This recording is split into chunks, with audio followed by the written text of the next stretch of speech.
Baik, sudah memasuki waktu acara, namun karena partisipan masih belum memasuki semua, jadi diminta untuk Akang Teteh mengajak teman-temannya memasuki ruangan Zoom.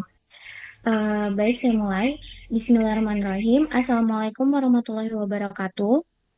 Waalaikumsalam warahmatullahi wabarakatuh. Selamat malam semua, salam sejahtera untuk kita semua. Salam, Om Swastiastu, Namo Buddhaya, salam kebajikan. Yang saya hormati, Ketua BEM HMBF 2025, Kang Rabani Gani Firdaus. Yang saya hormati dari bagian pengawas dan DPM HMBF 2025. Yang saya hormati pemateri malam ini, Kang Ihsan Nur Rahman. Dan yang saya banggakan para hadirin yang telah hadir pada acara responsi malam ini. Alhamdulillah, puji syukur kita panjatkan karena berkat rahmatnya kita masih bisa berkumpul bersama-sama di acara responsi kali ini untuk menimba ilmu dari narasumber yang luar biasa. Meskipun acara dilaksanakan online, semoga kita semua senantiasa dalam keadaan sehat dan dalam lindungannya.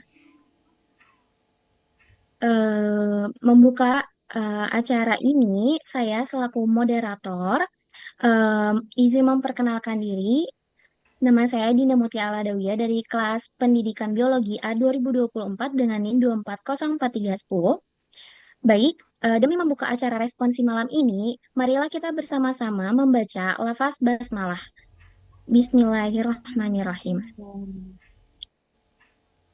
Berikut ini akan saya bacakan susunan acara pada malam hari ini. Yang pertama ada pembukaan, lalu ada pematerian dan diskusi, lalu kuis dan penutupan. Selanjutnya memasuki acara inti yaitu pemaparan materi oleh Kang Ihsan Nur Rahman mengenai mata kuliah biomolekuler. Kepada Kang Ihsan, waktu dan tempat saya persilakan.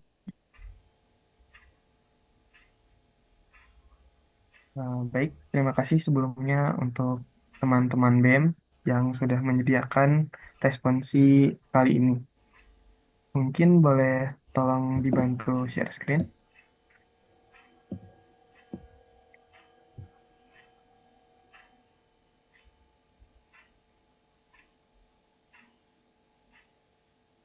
Ya, baik.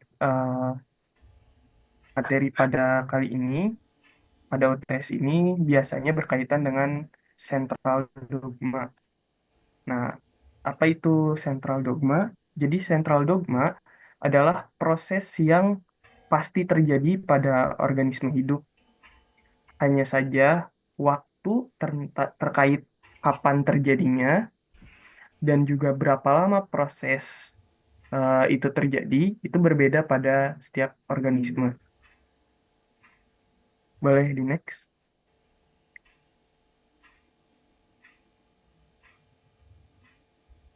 Boleh di next?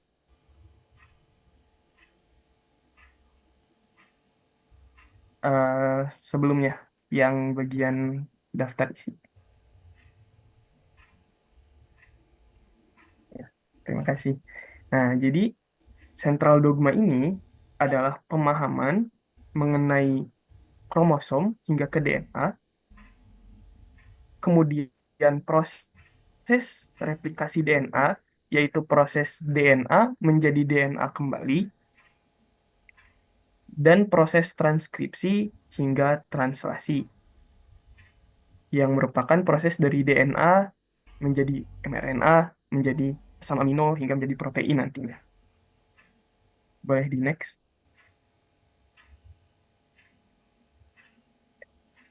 Di next ya. Baik. Nah, pertama kita perlu paham dulu apa itu kromosom. Kromosom adalah package atau bentuk paket DNA yang terpilin dalam bentuk sangat padat atau supercoil. Nah, pilihan DNA ini tentu saja membawa materi genetik. Lalu, kenapa sih perlu dibentuk menjadi kromosom? Ya, kromosom ini berfungsi untuk melindungi materi genetik dengan cara membentuk telomer. Mungkin buat teman-teman gitu ya, sebagai pengingat, kromosom itu ada sentromer di bagian tengah dan telomer di bagian ujung dari Recording in progress. bentuk kromosom itu berbeda. Pada prokariot itu umumnya berbentuk sirkuler. Namun ada satu prokariot yaitu Agrobacterium itu ada 4 kromosom, 3 kromosomnya sirkuler, 1 kromosomnya linear. Kemudian pada eukariot seperti manusia, hewan, dan tumbuhan itu kromosomnya berbentuk linear. Baik, di next.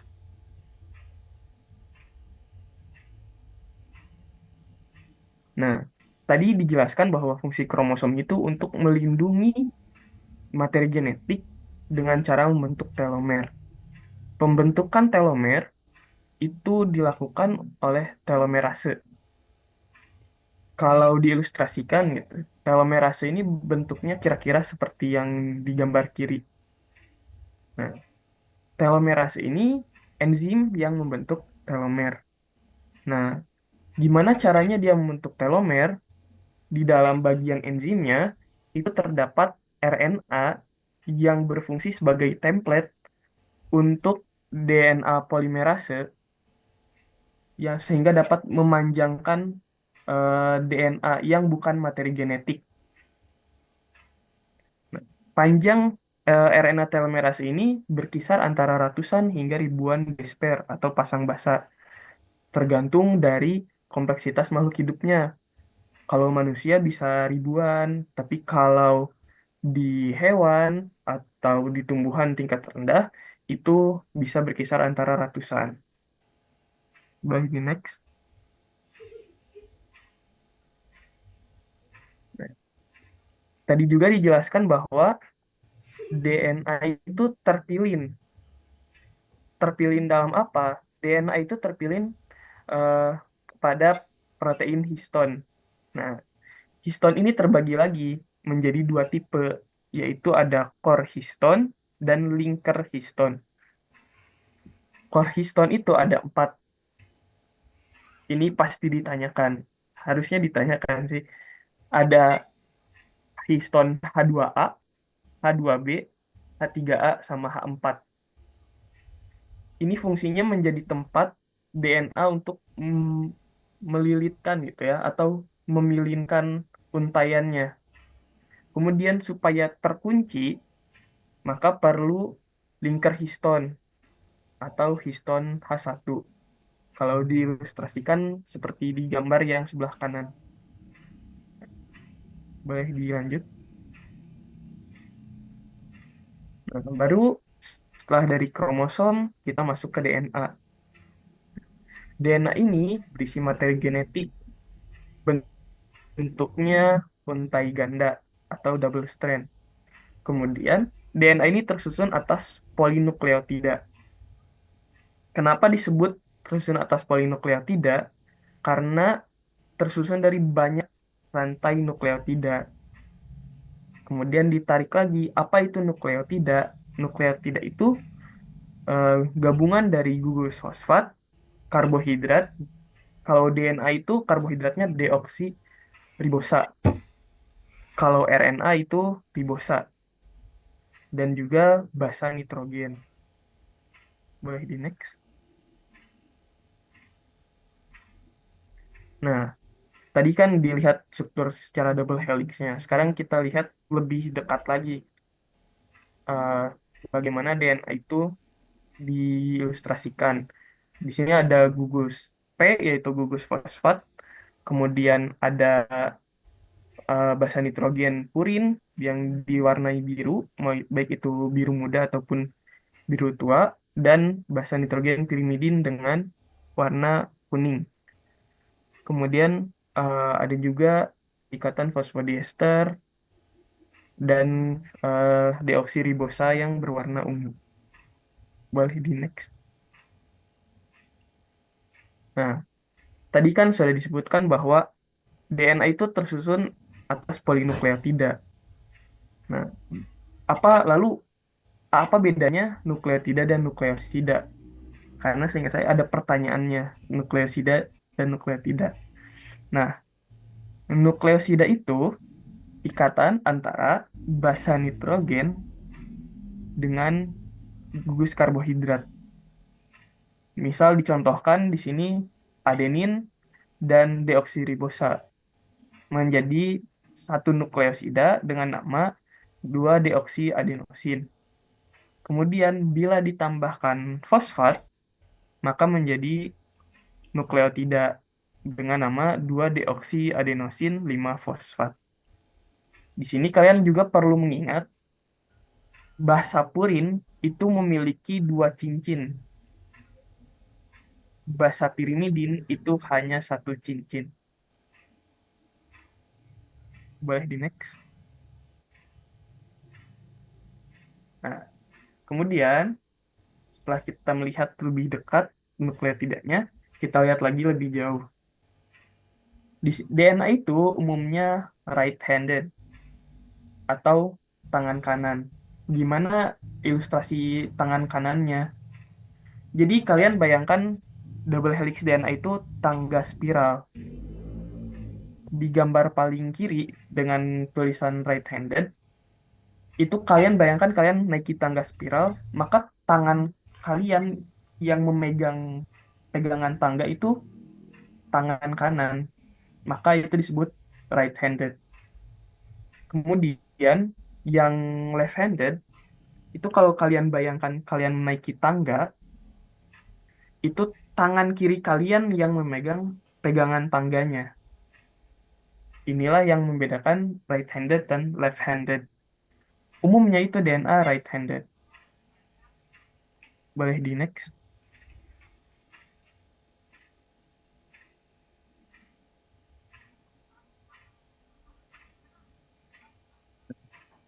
Kenapa disebut umumnya DNA itu right-handed atau bertangan kanan? Karena ditemukan juga DNA yang left-handed gitu, atau tangan kiri. Di sini ada berbagai struktur DNA. Yang paling umum ditemukan itu bDNA. Kenapa paling umum ditemukan? Karena struktur bDNA ini adalah eh, DNA yang ditemukan pada manusia dalam kondisi normal. Maksudnya kondisi normal itu gimana? Kondisi di mana manusia itu terhidrasi, cukup air minumnya. Sehingga kondisi dalam tubuh itu lembab. Kalau aDNA itu ketika kita dehidrasi, ditemukannya ketika kita dehidrasi. Sedangkan zDNA ini, dia pasti ada di struktur DNA baik itu normal, dalam kondisi normal maksudnya terhidrasi ataupun dehidrasi. Tapi dia ini letaknya ada di ujung, dekat dengan telomer. Dan jumlahnya itu sangat sedikit dibandingkan dengan bDNA dan aDNA. Boleh di next. Nah, lalu ada sifat fisika kimia DNA. Kenapa kita harus belajar sifat fisika kimia DNA? Karena untuk melakukan penelitian, kita bisa memanfaatkan dari sifat fisika dan kimianya. Misal di sini, stabilitas DNA. Nah, kenapa DNA itu bisa stabil? Karena disebut sebagai double helix. Kalau double helix ya, anak SMP juga tahu DNA double helix itu. Tapi kenapa bisa stabil? Karena ada bagian planar, yaitu basa nitrogennya. Basa nitrogen itu nantinya membentuk bidang yang bersifat hidrofobik. Nah, lalu apa pemanfaatannya untuk penelitian?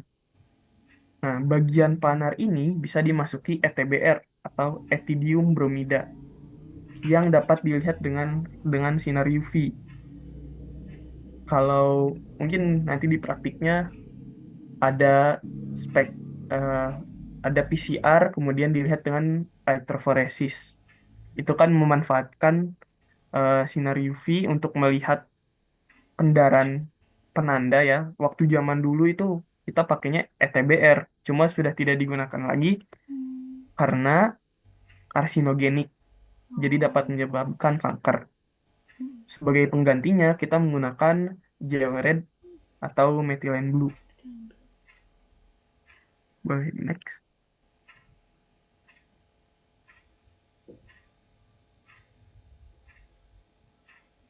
Nah, DNA juga dapat mengabsorpsi sinar UV dengan panjang gelombang 260 atau 260 nanometer. Lalu, DNA ini punya sifat hypochronicity double strand DNA terhadap single strand DNA. Hypochronicity itu kondisi di mana absorbansi double strand DNA itu lebih rendah terhadap single strand DNA. Jadi DNA yang double helix ini itu memiliki absorbansi yang lebih rendah dibanding single strand DNA yang sudah terpisah gitu. Entah karena pemanasan atau misal sudah diputus oleh helikase. Kenapa bisa seperti itu? Karena pada kondisi double strand, bagian planarnya itu, bagian planarnya itu terhalangi oleh bagian luarnya, yaitu gugus fosfat dan karbohidrat, sehingga tidak sepenuhnya bisa menyerap sinar UV. Sehingga pada panjang gelombang 260 itu terjadi hipochronicity atau absorbansinya lebih rendah. Kalau kita menggunakan panjang gelombang 260, double strand DNA itu punya absorbansi 1. Single strand DNA itu punya absorbansi 1,37. Sifat fisika kimia ini bisa dimanfaatkan untuk uji purifikasi atau kemurnian. Jadi apakah kalian melakukan isolasi DNA itu benar atau ada kontaminan lain yang terbawa dengan menggunakan rumus lambda 260 dibagi lambda 280. Nah, ini lambda ini hasil atau nilai absorbansi yang kalian dapatkan. Nilai normalnya itu berkisar 1,8 sampai 2,0. Di atas 2,0 ada kontaminasi RNA. Di bawah 1,8 ada kontaminasi protein. Nah, kenapa berkisar antara 1,8 sampai 2,0? Ketika tepat di 1,8, itu kalian mengisolasi mayoritasnya atau sebagian besarnya itu double strand DNA. Tapi ketika 2 udah dari 2,0, yang kalian isolasi itu banyaknya single strand DNA. Boleh di next. Kemudian DNA ini memiliki temperatur melting. Temperatur melting ini adalah suhu atau temperatur saat 50% double strand DNA menjadi single strand DNA. Nah, lalu gimana pada saat di sel gitu? Karena kan nggak mungkin tubuh kita sampai 80 derajat sampai 90 derajat. Itu nggak mungkin terjadi di dalam sel. Nah, maka perubahan double strand DNA menjadi single strand DNA itu dibantu oleh helikase. Pri- Nah, lanjut. Nah, sini ada replikasi DNA. Ini adalah ilustrasi dari cara kerja helikase. Helikase itu ketika diberi ATP, dia akan memiliki polaritas, polaritas atau arah eh, arah kerja gitu, arah fungsi, yaitu dari gugus 5 ke gugus 3. Gugus 5 yang terpilih, ini yang terlepas ya maksudnya, gugus 5 pertama yang terlepas di bagian kiri, itu akan menjadi lagging strand. Dan gugus 3 yang menjadi komplementnya, itu akan menjadi leading strand. Boleh di next. Nah, ini adalah gambaran dari cara kerja eh, DNA polimerase. Yang pertama itu yang pertama menempel setelah dibuka oleh helikase adalah primase. Primase akan membentuk eh, primer RNA yang berwarna hijau kalau digambarkan. Setelah itu, DNA polimerase akan menempel pada primer dan melanjutkan pembentukan eh, untai DNA yang baru. Nah, polimerase itu cuma bisa bergerak atau mensintesis DNA dari ujung 5 ke ujung 3. Maksudnya dia itu mensintesisnya dia bisa membuat dari lantai 5. Jadi tangan bebasnya apa ya gimana yang gambarkannya. Jadi di sini di angkanya kalau dari komplement 3 yang leading strand Hmm. itu kan di bawahnya 5. Ya, Maka itu awal mula atau asal dari polimerase kemudian bergerak ke arah 3. Dia membentuk ke arah 3. Lalu gimana ada fragmen Okazaki di lagging strand. Jadi pembukaan DNA itu bertahap. Kalau leading strand dia bisa continue tanpa karena dia terputus. cuma butuh satu Satu RNA primer. primer. Nah, kalau di lagging strand itu ada ternyata terbentuk Okazaki fragment karena terjadi beberapa fase pembukaan DNA oleh helikase sehingga perlu beberapa primer. Jadi ada tahap satu mungkin kalau kalian lihat ada Ada beberapa satu, putus. dua, tiga 3. primer, kemudian baru disusun oleh polimerase. Primerase. Nah, kejadian ini terus berulang, terus dilakukan pada lagging strand sampai semua DNA-nya itu selesai. Nah, setelah terbentuk, setelah semuanya selesai gitu, sebelum disambung oleh ligase, RNA primernya ini yang dibuat oleh primase perlu dihancurkan dulu oleh eksonuklease namanya. Setelah dihancurkan oleh eksonuklease, dibuat kembali oleh polimerase dan setelah itu disambung oleh ligase. Kenapa sih primernya ini perlu dihancurkan? Karena bentuknya itu RNA. Di RNA itu ada basa nitrogen urasil namanya. Di DNA nggak boleh ada urasil. Ketika nanti setelah disambungkan oleh ligase, kalau terdeteksi ada urasil dalam proses proofreading atau pembacaan kembali untai DNA yang baru, itu akan dibuang dan nanti DNA polimerase masuk lagi untuk membuat basa nitrogen yang baru, yaitu timin. Boleh dilanjut. Nah, bahan pembuatan DNA itu DNTP atau deoxynukleotide trifosfat. Makanya ketika kita membuat PCR mix, kalau contoh penelitiannya, ketika kita membuat PCR mix, itu ada bahan tambahan DNTP. DNTP ini ada 4 jenis, yaitu dengan bahan adenin, guanin, timin, dan sitosin. Kalau di dalam tubuh, selain DNTP, itu kita bisa menggunakan ATP atau adenosin trifosfat. Dilanjut. Mungkin ini bisa dibaca saya oleh teman-teman. Ada jenis-jenis polimerase pada prokariot dan juga eukariot. Boleh di next.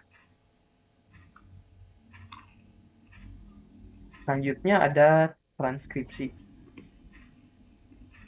Proses transkripsi ini adalah pengubahan dari DNA menjadi mRNA atau pre-mRNA. Kenapa disebut atau? Karena ada pada eukariot itu perlu ada proses tambahan yang bernama splicing.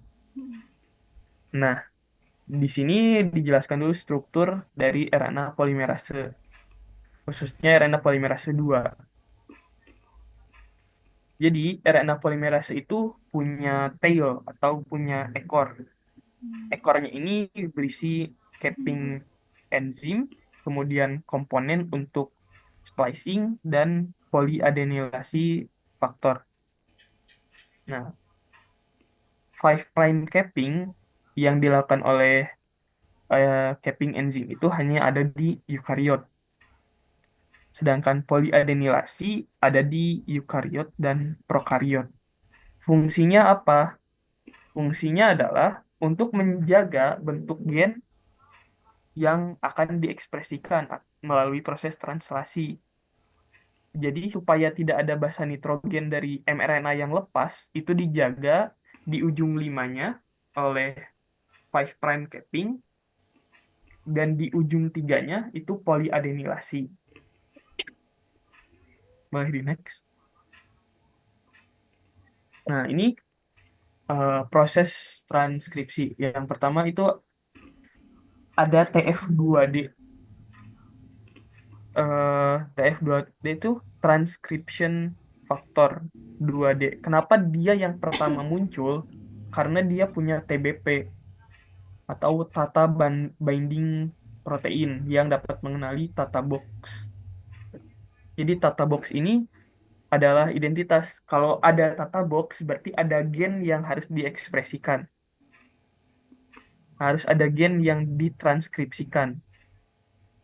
Setelah itu, TF2D ini dikenali oleh TF2A, kemudian baru masuk TF2B yang berinteraksi dengan TBP, kemudian TF2F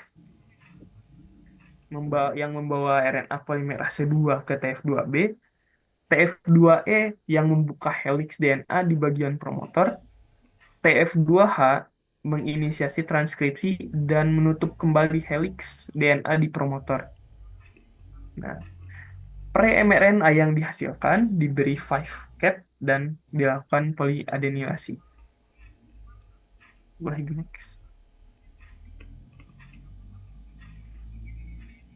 Nah, berbeda dengan eukariot, pada prokariot ini umumnya setelah ditranskripsi langsung terjadi translasi.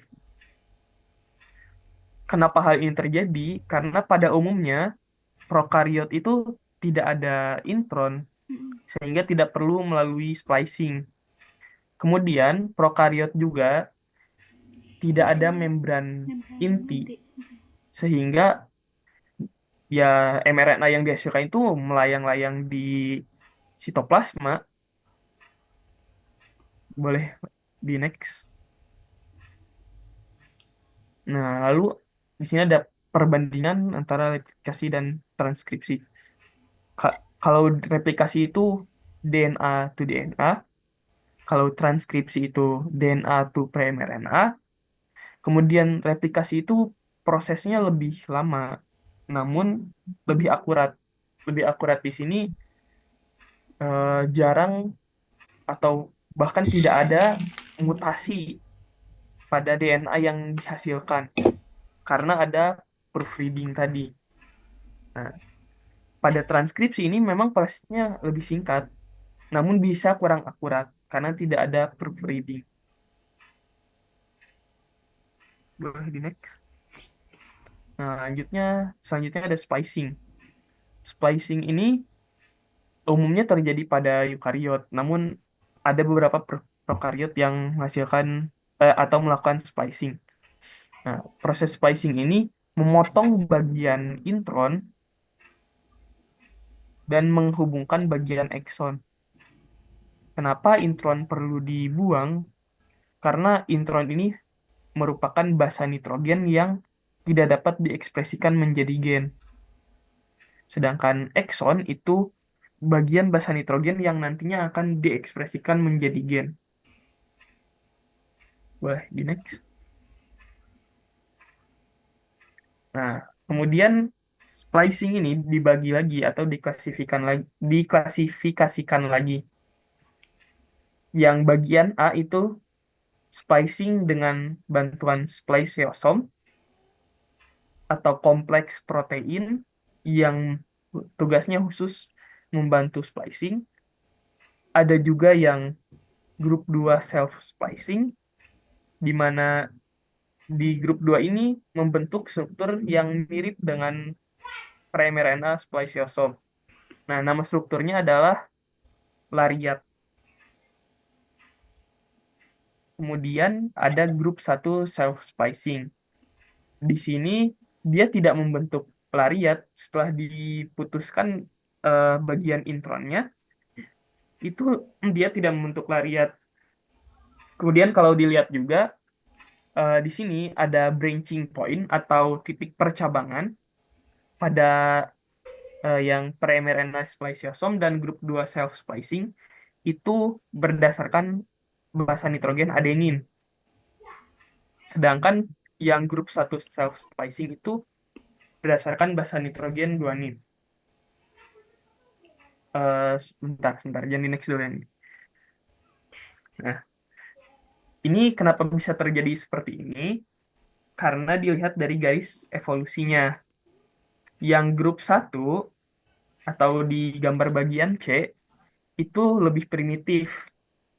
Kemudian baru berevolusi menjadi grup 2 self splicing di gambar B, dan yang paling maju seperti di manusia itu dengan bantuan spliceosome. Boleh di next. Nah, ini perbandingan dari proses splicing tadi. Ada yang yang nuklir pre-DNA, pre-mRNA maksudnya, itu yang paling umum di, di terdapat di hampir semua eukariot. Kemudian eh, branch site-nya atau titik percabangannya itu berdasarkan adenin. Kemudian untuk melakukan splicing-nya itu oleh spliceosome. Di grup 2 itu dia langka atau jarang terjadi. Hanya pada beberapa gen eukariot dan juga prokariot. Untuk mekanismenya sama seperti nuklir pre-mRNA dengan spliceosome karena dia membentuk lariat. Dan juga branch site-nya atau titik percabangannya itu ada pada adenin. Untuk yang memotongnya itu berbeda dengan yang menggunakan spliceosome. Dia menggunakan RNA enzim atau disebut ribozim. Sedangkan pada grup 1 yang tidak membentuk lariat, itu dia sangat jarang ditemukan, hanya ada sedikit eukariot dan juga sedikit prokariot. Nah, kemudian titik percabangannya itu di titik G. Untuk apa faktor yang memotong at- itu namanya ribozim, sama seperti yang grup 2. Wah, di next.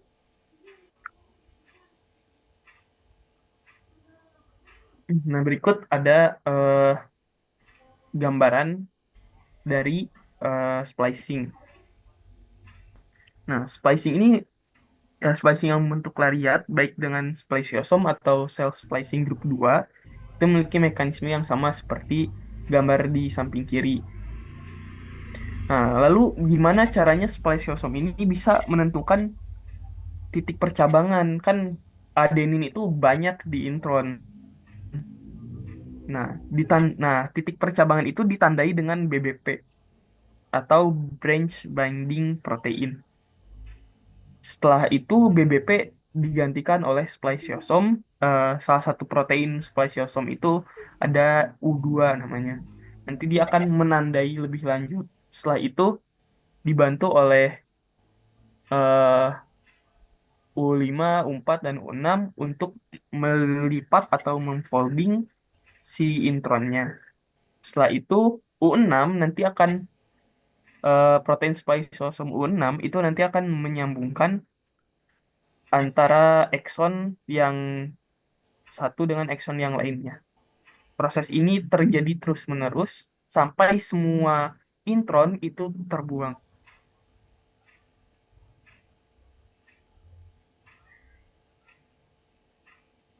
Nah, kenapa terjadi splicing gitu? Kenapa terjadi splicing? Karena intron dari satu gen itu sangat panjang. Kalau di prokariot, kenapa umumnya tidak ada splicing? Karena gennya pendek-pendek. Sedangkan pada eukariot itu sangat panjang. Di sini sampai digambarkan dengan eh, garis putus-putus di grup 2 dan garis jeda di prMRNA gitu. Garis jeda itu gambaran bahwa intronnya itu sangat panjang sampai tidak bisa digambarkan. Jadi itu menjadi alasan kenapa terjadi splicing. Boleh di next.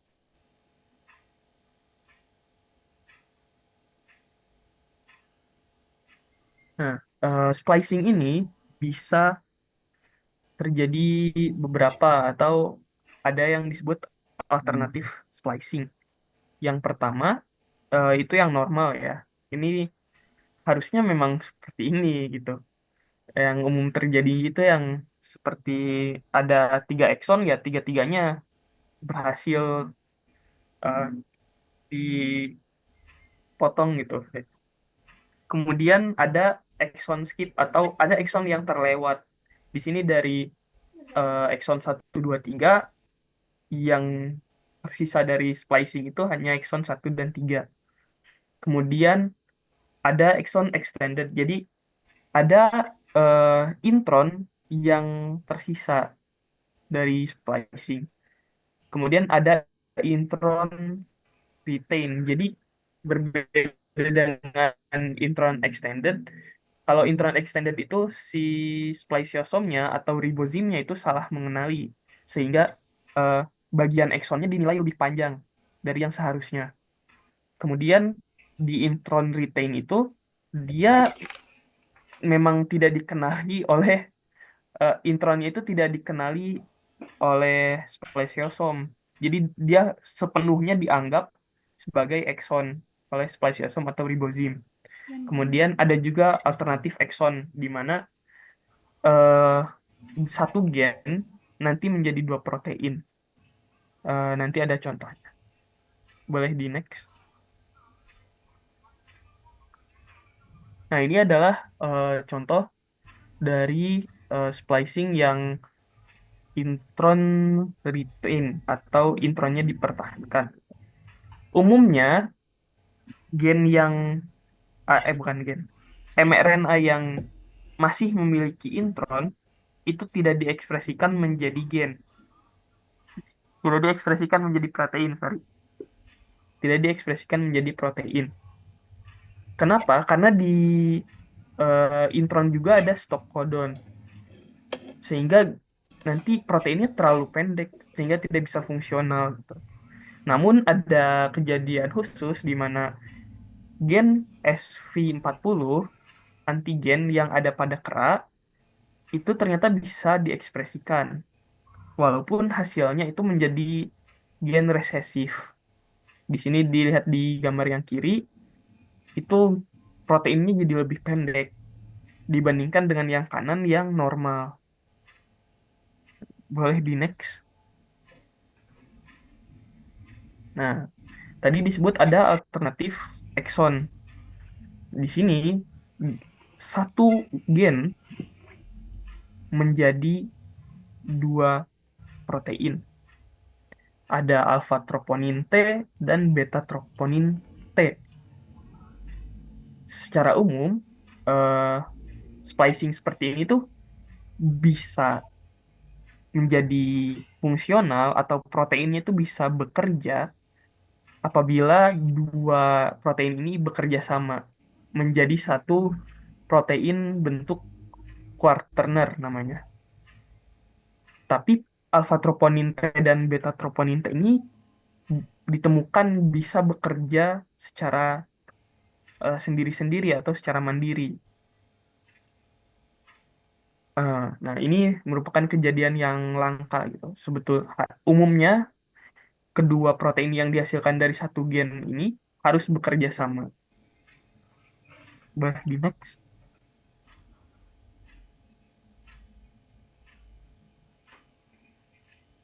Kemudian kenapa bisa terjadi alternatif splicing? Alternatif splicing itu nggak selalu terjadi ya, karena yang umum ditemukan itu atau yang umum terjadi itu ya yang normal. Nah, kapan ini terjadi itu pengaturannya ada dua. Ada yang bergantung terhadap represor, seperti di gambar A. Kalau di gambar A itu cell type-nya sebenarnya tidak perlu dibaca, tidak perlu kalian hiraukan gitu ya. Kalau yang gambar A itu bagian atas, itu splicing-nya tergantung pada represor. Ada atau tidaknya represor. Kalau tidak ada represor, dia akan melakukan splicing. Kalau ada represor, dia tidak jadi splicing. Kemudian pada gambar B di bawahnya, itu yang sangat bergantung terhadap aktivator. Kalau tidak ada aktivator, dia nggak akan mau melakukan splicing. Kemudian, kalau ada aktivator, baru dia mau melakukan splicing. Boleh di next. Nah, setelah selesai splicing, maka akan terjadi translasi. Nah, translasi ini ada beberapa komponen untuk melakukan translasi, yaitu di sini tRNA. Bentuk-bentuk tRNA ini punya beberapa bentuk. Ada yang bentuk clover leaf, dan ada yang bentuk L-shape. Kemudian ada juga yang berbentuk seperti pita, jadi disimulasikan seperti pita karena tRNA itu tidak kaku bentuknya. Nah, bagian yang berwarna biru tua di bagian bawah ini nanti akan membawa basa nitrogen untuk diekspresikan menjadi asam amino. Boleh di next.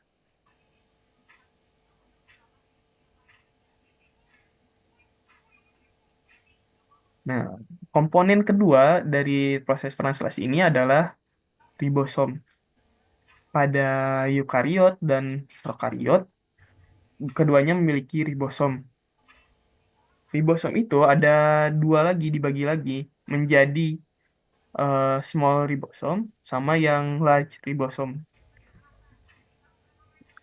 Bagaimana cara membedakannya? Dilihat dari MW. MW itu molecular weight atau berat molekulnya.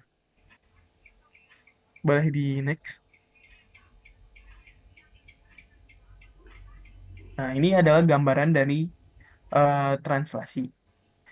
mRNA yang tadi sudah selesai di splicing itu akan keluar dari membran inti, kemudian dikenali oleh ribosom. Nah, setelah dikenali oleh ribosom, ada inisiator tRNA. Inisiator tRNA ini akan menempel pada codon start. Setelah menempelnya tRNA, kemudian ditutup oleh large ribosomal atau ribosom yang besar. Setelah itu baru mulai proses translasi. Nah, di sini tRNA itu akan masuk bergantian. tRNA itu akan membawa tiga basa nitrogen sebagai pasangan dari mRNA. Tiga basa nitrogen ini akan diekspresikan menjadi satu asam amino. Ikatan antar asam amino itu ikatan peptida.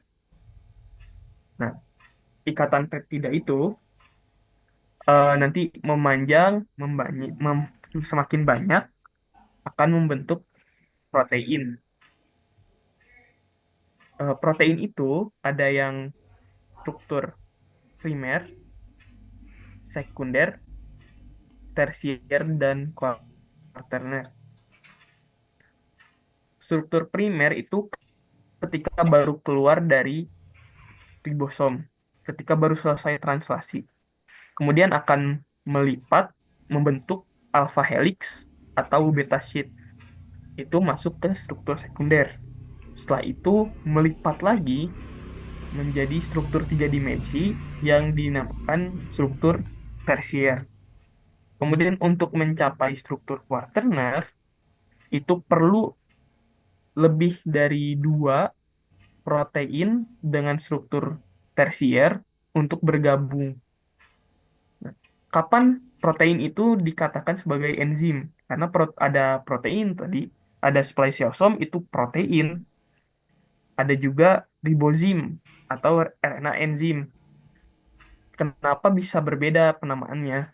Karena protein itu eh, hanya mencapai struktur tersier untuk fungsionalnya, untuk bisa berfungsi cukup sampai di struktur tersier. Tapi untuk mencapai enzim itu perlu mencapai struktur quaterner, yaitu gabungan dari beberapa protein yang sudah mencapai bentuk tersier. Boleh? Next slide. Mungkin sekian pemaparan materi dari saya. Apakah ada yang ingin ditanyakan?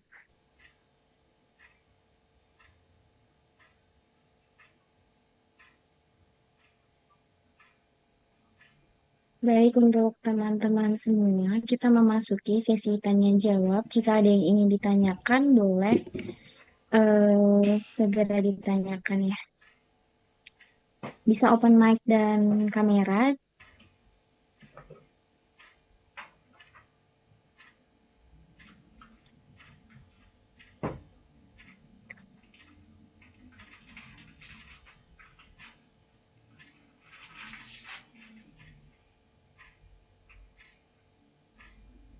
Baik, untuk Teh Fatia, eh, silakan.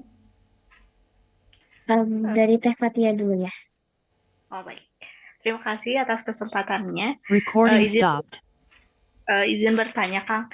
Kan tadi itu waktu di proses pembentukan protein ya, di translasi itu si tRNA-nya berubah-ubah kan, bergantian, saling bergantian.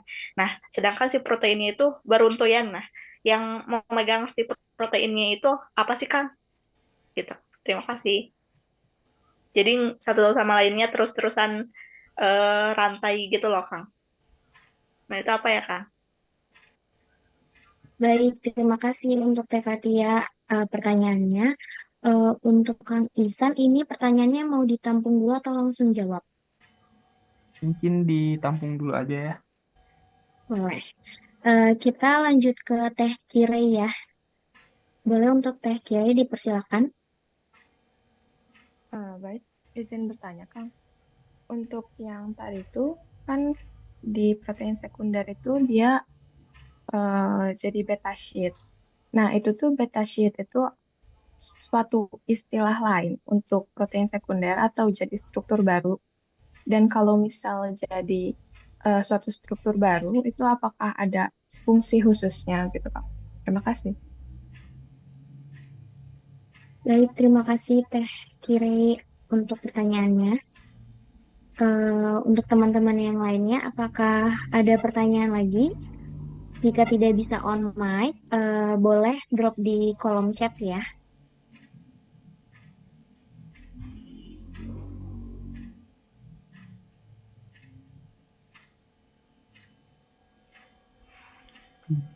Mungkin Mungkin yang ini dulu ya Kang ya dijawab. Untuk Akang ya. dipersilakan. Jadi pada translasi itu kenapa bisa asam amino itu menyambung gitu ya? Karena ada ribosom atau large ribosom lebih spesifiknya. Jadi dia itu menahan supaya asam amino yang dihasilkan itu tidak langsung terlepas Sehingga nanti setelah datang tRNA baru disambungkan lagi oleh large ribosom. Kemudian tRNA baru lagi datang lagi disambungkan lagi oleh large ribosom lagi gitu. Jadi menjadi rantai eh, asam amino atau polipeptida namanya. Kemudian kalau ditanya apakah alpha helix atau beta sheet itu merupakan fungsi baru dari protein, itu bukan, lebih ke arah bentuknya. Jadi kalau alpha helix itu berbentuknya seperti helix.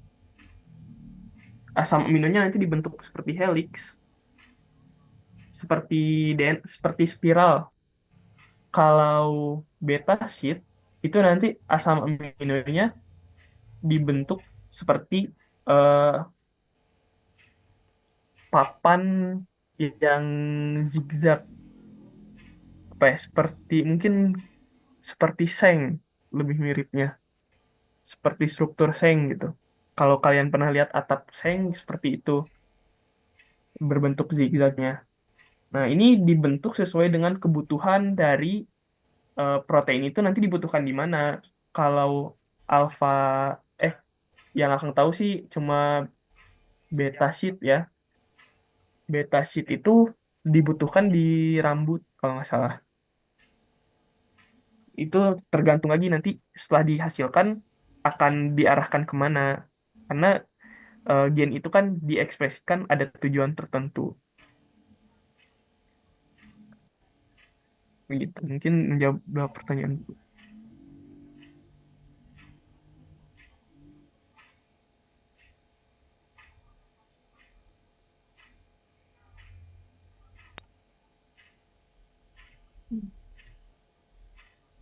Baik, mungkin untuk pertanyaan selanjutnya, teman-teman, apakah ada yang ingin ditanyakan kembali?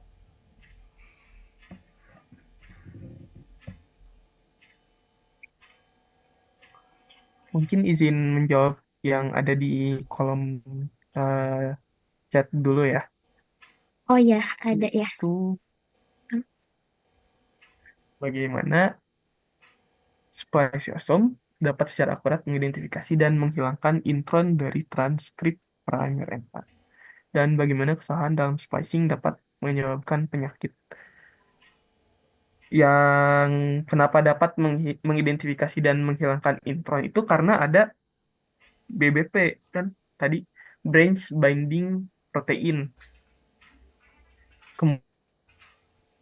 Kemudian juga bisa dilihat kalau apa ya, kalau nggak salah tuh eh, tubuh kita tuh udah tahu sebenarnya mana ekson mana intron. Cuma ada kadang salah baca. Kalau secara akuratnya itu cara kerja spliceosome-nya itu dibantu dengan BBP, yaitu branch binding protein. Kemudian juga ada eh, U1 kalau nggak salah yang menempel di ujung ekson. Nah, kalau udah ada dua itu, ada U1 dan BBP, maka itu udah pasti bagian intron, sehingga harus di splicing dan dihilangkan dari pre-mRNA, sehingga dapat menjadi mRNA. Kemudian kalau bagaimana kesalahan dalam splicing dapat menyebabkan penyakit, sebenarnya secara umum misal kalau eksonnya di skip tadi, ada yang kan ada kehilangan ekson, misal ekson 1, 2, 3, tapi yang ekson 2-nya terpotong, hilang. Hanya diekspresikan ekson 1, 2, 1, 3, sorry. Itu nanti akan menjadi gen resesif, bisa menjadi gen resesif, atau bisa bisa tidak diekspresikan sama sekali. Kalau yang ada intronnya, itu secara umum tidak diekspresikan, kecuali pada gen yang antivirus SV40 pada kera. Jadi secara umum tidak menyebabkan penyakit yang akan tahu.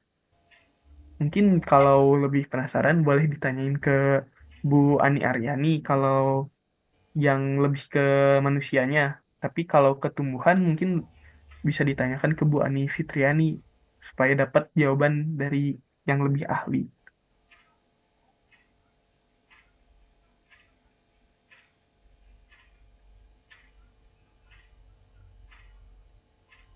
Eh, Sebelumnya mohon maaf Kang Isan, untuk pertanyaan Teh Kire tadi, apakah sudah dijawab ya?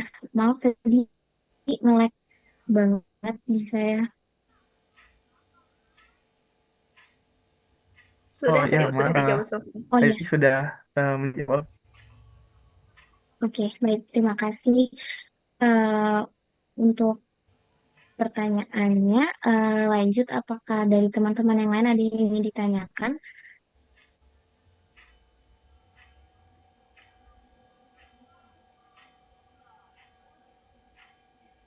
Boleh, untuk Teh Cindy, dipersilakan untuk bertanya. Baik, terima kasih sebelumnya. Eh, saya Cindy izin bertanya, Kang. Kalau yang core histon tadi itu kan histonnya terbagi empat ya. Histon H2A, H2B, H3A, sama H4. Nah, dari keempat itu bedanya itu di mana, Kang? Apa beda di fungsi atau di strukturnya? Terima kasih, Kang.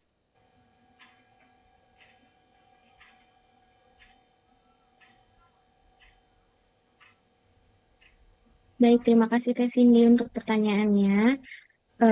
Untuk Kang Ihsan, boleh dijawab.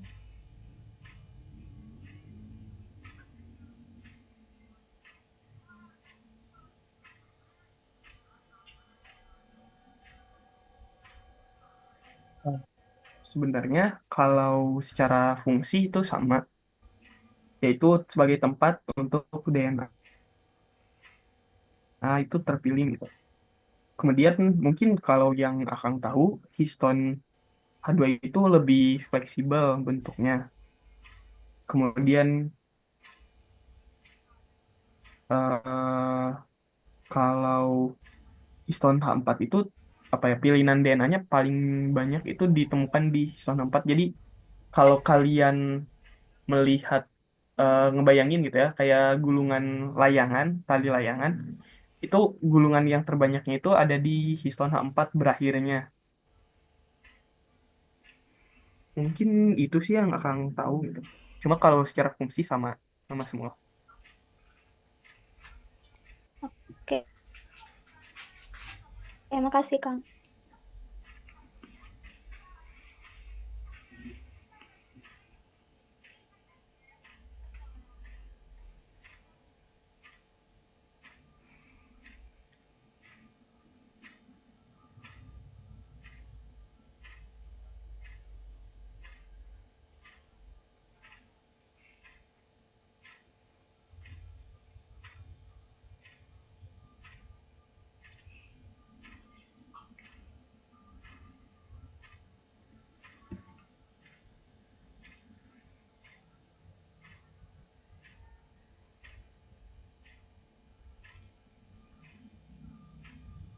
Baik, untuk Teh Cal, dipersilakan.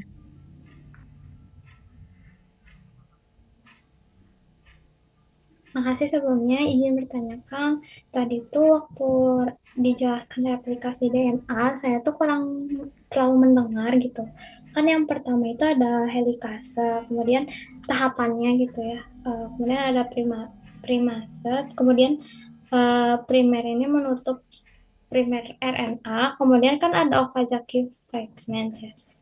Jadi Okazaki ini tuh ada di untaian DNA baru atau sebelum untaian DNA baru gitu tahapannya. Soalnya tadi kurang dengar. Makasih. Baik, terima kasih Teteh untuk pertanyaannya. Untuk Kang Ihsan, mungkin boleh dijawab. Mungkin tadi akan akan juga tadi agak putus-putus gitu. Tadi jadi secara umum kalau replikasi itu pertama ada primase, ada helikase dulu, dibuka dulu. Setelah itu ada primase yang memberikan primer berupa RNA. Setelah itu dilanjut oleh DNA polimerase. Khusus pada bagian fragmen Okazaki itu eh, kenapa terputus-putus? Karena Okazaki itu ketika itu sudah dilakukan eh, replikasi jadi kalau dibandingkan mah kalau yang leading strand itu continue, dia lanjut terus karena searah dengan helikase. Sedangkan kalau yang lagging strand, kenapa dia membentuk fragmen Okazaki? Karena dia itu berlawanan arah dengan helikase sehingga apa ya? Sehingga karena pembukaan helikasenya itu bertahap, jadi dia harus primasenya itu harus mendekati helikasenya dulu, bagian yang dekat helikase, kemudian baru lanjut oleh polimerase. Setelah itu helikasenya nanti menjauh lagi membuka untai DNA yang baru kan dari struktur double helix itu. Kemudian primasenya masuk lagi dan baru polimerase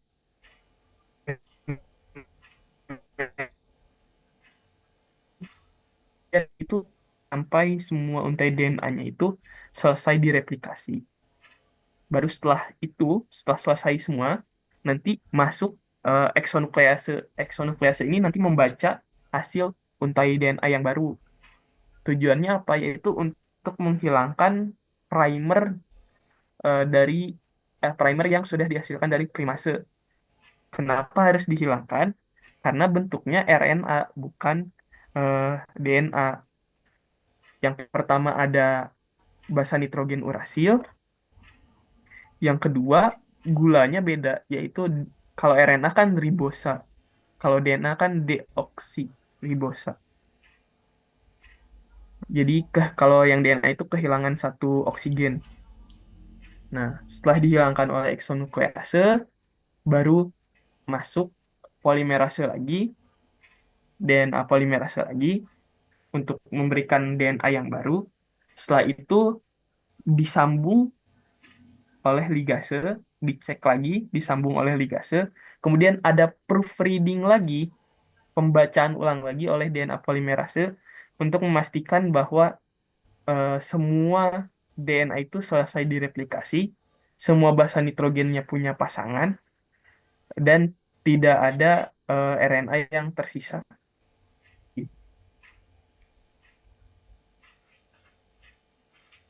Mungkin untuk lebih jelasnya nanti akan bagikan video ilustrasi, nanti dibantu oleh teman-teman B mungkin untuk membagikannya ya. Dibagikan di grup aja. Baik, terima kasih Kang Isan untuk jawabannya. Nanti ilustrasinya akan dibagikan di grup. Untuk pertanyaan selanjutnya, mungkin boleh raise hand. Ya, untuk Kang Sandi, dipersilahkan. Baik, terima kasih Dinda. Izin bertanya, Kang. Tadi itu sempat dinotis ada beberapa bentuk DNA ya, yang bDNA, aDNA, sama zDNA. Untuk bDNA itu kan untuk manusia yang normal ya. Terus untuk aDNA itu untuk yang dehidrasi, kalau nggak salah tadi. Mau tahu penjelasan yang untuk zDNA, Kang? Maaf kalau misalnya terlewat tadi. Soalnya belum terlalu jelas gitu tadi. Terima kasih. Baik, jadi tadi penjelasannya udah benar ya, yang bDNA itu untuk yang kondisi normal, yang aDNA itu kondisi dehidrasi, kondisi di mana sel manusia itu kurang cairan gitu. Nah, yang zDNA ini dia ada baik kondisi tubuh manusia dalam kondisi normal ataupun dia dehidrasi. Kemudian di ujung mana sih dia ditemukan? Nah, zDNA ini struktur yang ditemukan di bagian paling ujung dari DNA. Jadi yang paling dekat dengan telomerase kalau digambarkan. Paling ujung itu di ujung 3 ataupun di ujung 5 dari DNA. Itu adalah bentuk dari zDNA. Begitu. Oke, makasih Kang. Baik, terima kasih Kang Ihsan untuk pertanyaannya. Jawabannya guys. Untuk pertanyaan selanjutnya mungkin boleh diangkat tangannya.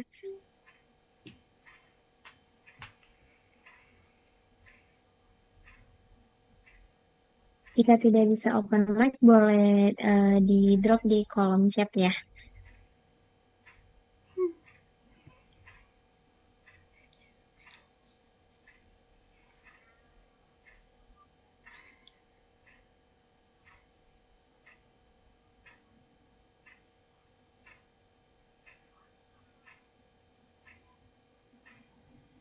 Kita batasi pertanyaannya mungkin eh, satu lagi terakhir ya. Jika masih ada yang ingin bertanya,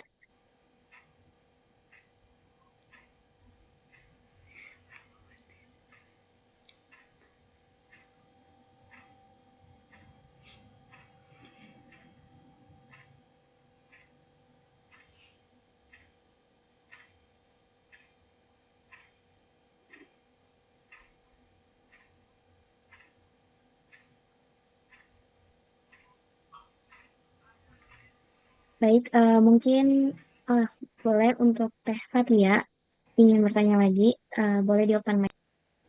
Punten Kang, izin bertanya lagi, kalau nanti itu ada soal terkait masuknya ini enggak ya, ikatan misalnya bersambungnya si ikatan tiga aksennya tuh dilanjut lagi gitu. Soalnya kemarin tuh Bu Anfit pernah ngejelasin kayak nanti fosfat trifosfatnya hilang jadi satu terus disambung lagi sama molekul lain gitu. Nanti ada gak ya? Makasih Kang. Eh, Gimana ya? Seingat Akang tuh jawaban Akang nggak sampai sedetail itu. Emang ditanyain proses replikasi yang akan inget ya di kisi-kisinya, yaitu eh, dari penjelasan keterkaitan dari kromosom sampai ke DNA. Terus eh, tadi replikasi DNA sama yang akan inget tuh, aduh satu lagi apa ya lupa. Tadi udah tadi padahal udah hampir keluar tadi. Ini penerapan sifat fisika kimia untuk penelitian. Itu itu yang akan inget tuh tiga itu. Ada yang eh, keterkaitan kromosom sampai DNA, terus replikasi sama penerapan sifat fisika kimia dalam penelitian. Jadi misal kamu tuh ngambilnya temperatur melting. Temperatur melting tuh nanti keterkaitannya dengan penelitian apa? Kalau yang akan tahu ya PCR itu pakai temperatur melting karena kan ada proses denaturasi, annealing, extension, final extension sampai di hold itu memanfaatkan suhu. Pengetahuan manusia tentang sifat fisika kimia DNA yang berkaitan dengan suhu. Nanti tapi harus dijelasin sih itu sebenarnya eh, oleh kalian ya. Itu harus kalian sendiri yang cari.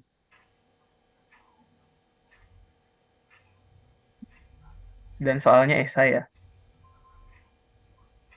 nggak ada pilihan ganda. Baik Kang, makasih banyak. Izin bertanya Kang, untuk soal esai itu rentang 5 soal atau sampai 10 soal Kang? Waduh, lupa ya kalau kalau nggak ada 5 deh kalau nggak salah.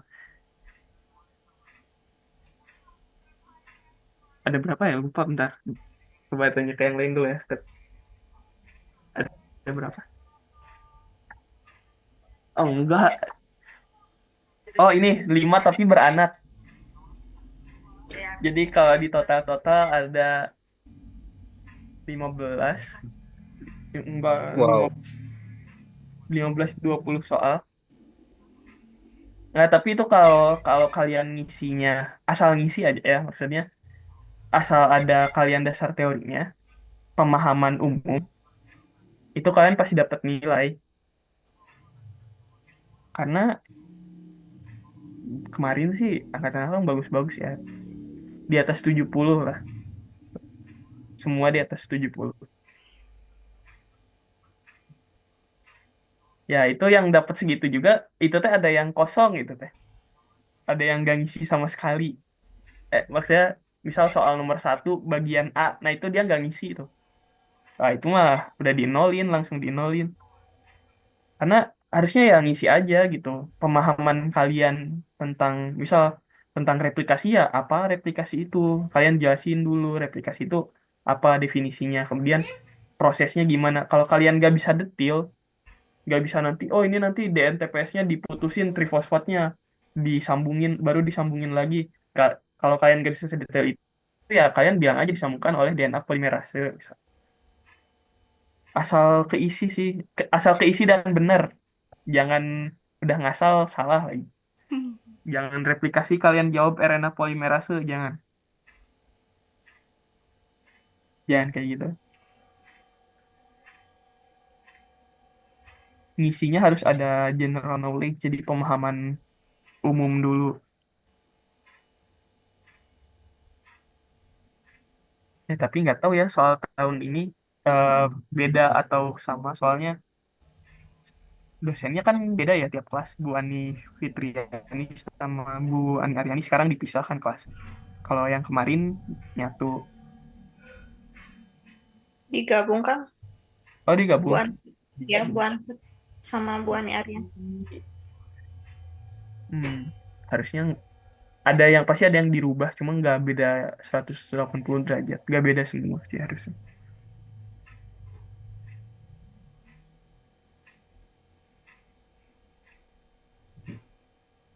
Oh ya itu kan akan juga kasih ke panitia ada buku Watson ya. Nanti kalian baca aja dari situ. Itu ada itu semua materi, semua gambar yang dimasukkan ke PPT-nya Bu Ani Fitriani itu ada di situ sebenarnya. Sumber utamanya dari situ.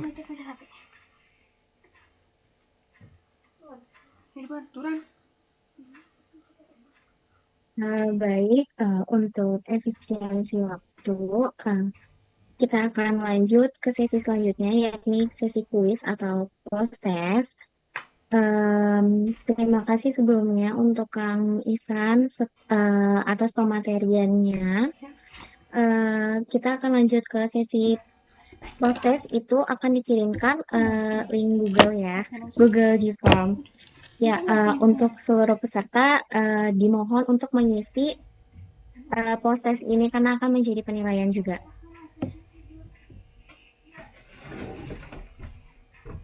Untuk pengisian post test ini kami kasih waktu 15 menit ya, sampai 21.30.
Sekali lagi mengingatkan untuk teman-teman yang belum mengisi kuis, proses, bisa diklik link yang ada di kolom chat.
Baik, mungkin sembari menunggu teman-teman yang belum selesai mengisi kuis post-test, kita akan melakukan presensi.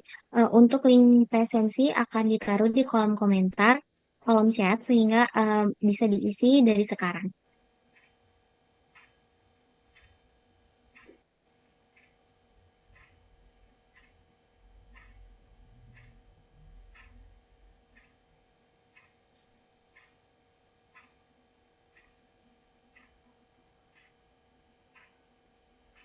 Untuk teman-teman yang sudah selesai mengisi kuis post-test, boleh dipersilakan untuk mengisi presensi terlebih dahulu yang sudah ada linknya di dalam kolom chat.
Untuk pengisian kuis post-test dan presensi akan kita tunggu sampai pukul 21.30 waktu Indonesia Barat ya.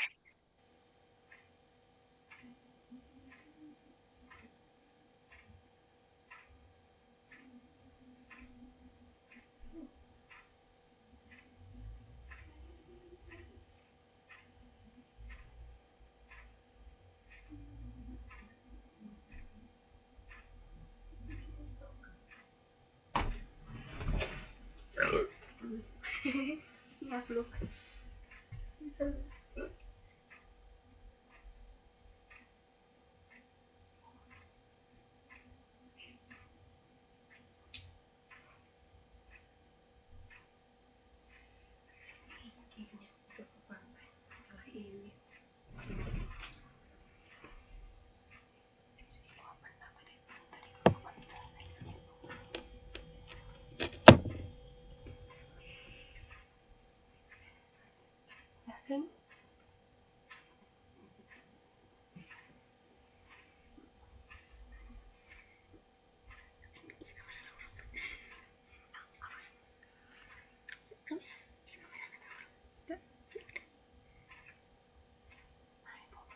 Audio jeung video nanti dihurungkeun kesan teh sorangan berarti ya.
Baik, selanjutnya.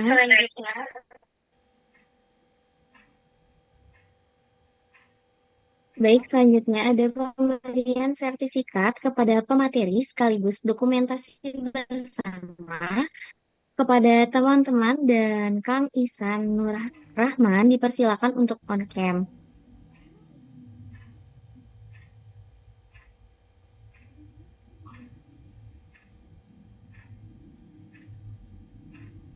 Untuk teman-teman semua dipersilakan untuk on cam dan memberikan pose terbaiknya.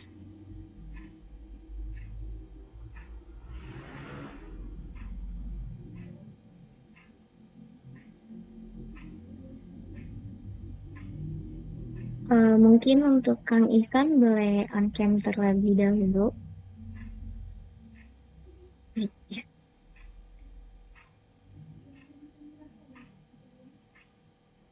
Ya, Dede, bisa hitung mundur.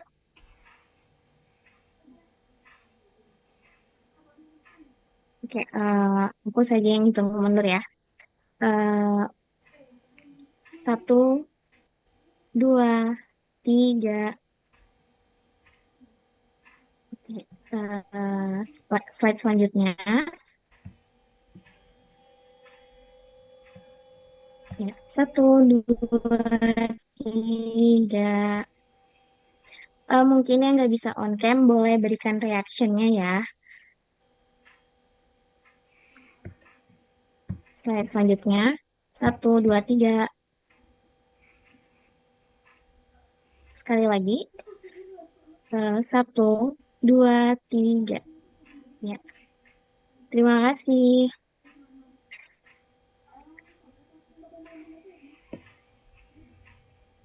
Melanjut ke acara. Berhubung sudah di penghujung acara, Alhamdulillah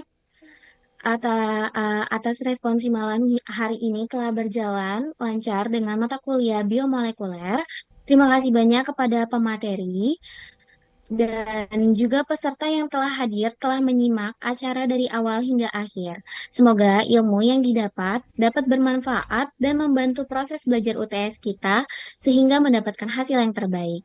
Saya selaku Master of Ceremony izin mengundurkan diri apabila ada salah kata, mohon maaf.